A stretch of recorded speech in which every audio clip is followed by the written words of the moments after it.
some of the things that God did for you, and some of the doors he opened for you, and some of the ways he made for you, and some of the opportunities that he granted for you were accidental from your perspective. But I've got good news for you. God's dream for you is bigger than your dream for you.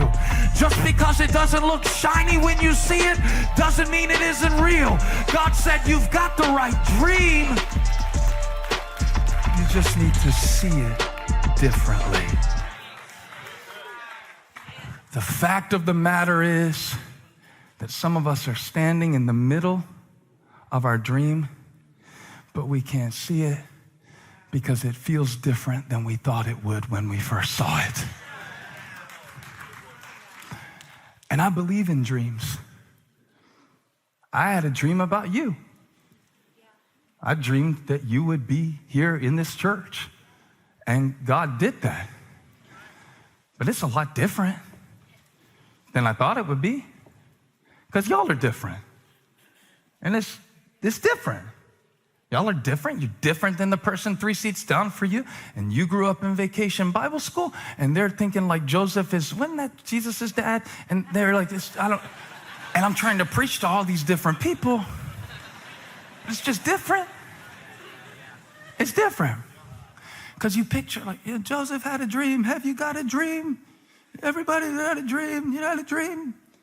Dr. King had a dream. You have a dream. It's not the same kind of dream. You know, this was a dream that Joseph didn't decide for himself. Don't follow your dreams. Because what if your dream was just the first draft? Are you open to a revision? I wanted to be a punk rocker. I wanted to sing songs.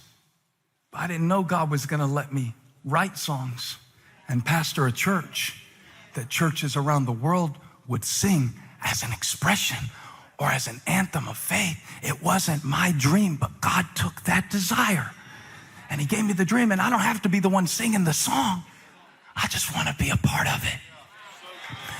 It's the value of a bigger picture, but your dream can be a distraction because now you're not following Jesus, you're following your dream. And when your dream takes you down an unexpected path, you start to complain and freak out and get frustrated. And you are missing the dream because you will not wake up to the reality. Sometimes we don't know the difference between a dream and a fantasy. I told our staff recently, this is the dream. When you're frustrated in ministry, remember that. Some of you were watching Elevation Church online before you came to work here, and you thought, oh, if I could ever get there one day. But you didn't know that the baptism tank was gonna be half full when you got here, and you'd have to fill it up right before. And next time you have to get here and the volunteers don't show up, and next time you have to just say to yourself, this is the dream. Huh? Waking up in the middle of the night as a new mom, this is the dream. Even if you have to fake a smile, the devil won't know the difference. All he'll see is that you're smiling. This is the dream. And yet it won't feel like American Idol. And yet it won't feel like an Olympic gold medal ceremony, because it's not that kind of dream. By the time Joseph's dream finally came true, because dreams do come true, it was 2 decades later. Not only had he been falsely imprisoned, not only had he been forgotten about, not only had he been misunderstood, not only was he incarcerated for a crime he didn't commit, but in the process of it, he was unappreciated for his part in someone else's freedom. Yet, when he finally got to his dream, he realized something that is very hard for us to comprehend in an Instagram world. That God develops dreams in the darkroom. And the issue is that we have an Instagram expectation, but we serve a darkroom God. For the 4 of y'all who are clapping, I'm gonna keep preaching. When you get your picture really developed by a professional, they don't post it 10 seconds after they took it with a prefabricated filter by Instagram Incorporated. They take it into a special room and they do special things in a special room. If any of y'all ever had to drop some film off at CVS, if any of you ever had to go through a season of your life where you had to trust a professional, where you had to put something in the hands of God, where you had to hand him the negatives and trust him to take the negatives and take them into the secret place of the Most High, and take them into the place of his purpose, and take them into the place of his wisdom, and take them into the mystery, and trust him that if I put it in his hands, and if I have the patience to let it develop, if I have the patience to know that every scene of my life is playing a part in the bigger picture, not of the dream that I had, but of the desire that was in God's heart. And I might be standing in the middle of a dream that I don't have the clarity to see right now because the picture does not match my preference. But watch this. I'm willing and ready and able to trust God even in the dark places of my disappointment, because I understand that some of God's greatest work happens in the dark, where I don't understand and I'm feeling around, and I thought I was going to be done with this by now, and I thought I'd be different by now, and this is not how they put it on the box, and this is not how the hamburger looked on the commercial, but here I am, God, and I trust you, not my dream. I trust you, not my idea. I will not make my ideas my idol. I'm worshiping you. I'm serving you. It's not about position. It's about purpose.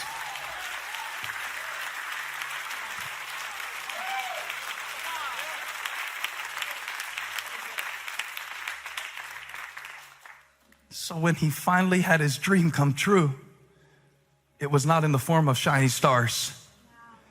It was in the form of his 11 brothers who betrayed him, coming to him and asking for food. And Joseph is in Pharaoh's court distributing the grain for not only that nation, but for all the surrounding nations. And he looks up at his brothers who hurt him, who are standing with their hands out, and realizes, this is the dream. I'm at the center, but it's not for status. It's for service.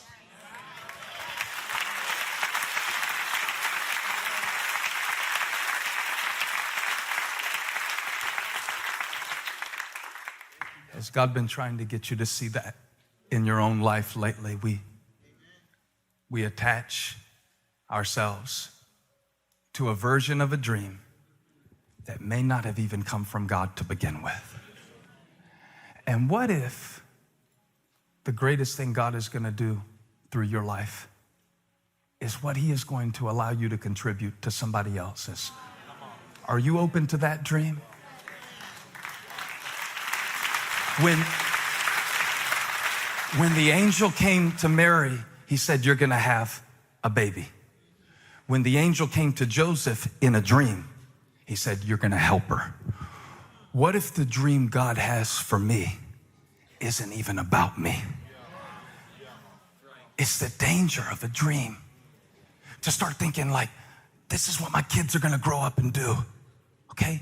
Like, get your Harvard mug out of your coffee mug cabinet. And what if your kid doesn't turn out to do what you wanted them to do? What if God has a different dream for them? What if it's better? What if it's deeper? What if the reason God let your dream die is because it wasn't big enough? When we put too much pressure on a dream to come true, we allow our dream to become a distraction from the season that we're in.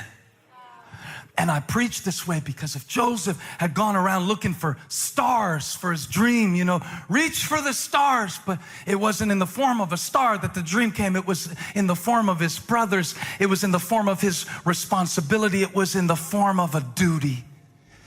You don't have to have some grand dynamic dream to serve God. Stop feeling guilty because you don't have some huge dream to end cancer or to start a new ministry or to maybe like be the next Bill Gates or Elon Musk or go to space.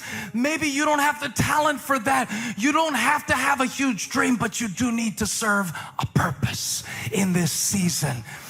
And I wonder, is there somebody here watching online who is standing right in the middle of the dream, but it looks different than it did in the distance? This is the dream. To know him, to serve him, to love him. And there's two types of people in the room. Some of you are discouraged because you had a dream and it didn't happen. Hasn't happened yet. Don't know if it will. And others are disillusioned because you're in your dream, but it's different than you thought it was going to be. You're standing at the middle, but it's your brothers around you. God said that today was going to be a day for you to see the dream for what it really is. And let go of the illusion of what you thought it would be. If you stand right now, I'll pray for you.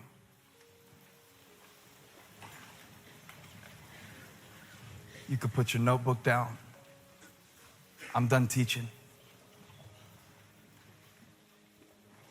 It's one of those things that we all have to deal with at different points in our life to realize that this is what I saw, but it just doesn't feel the same. Are you open to a different dream? Maybe it's not even a different dream. Maybe it's just a more mature version of it.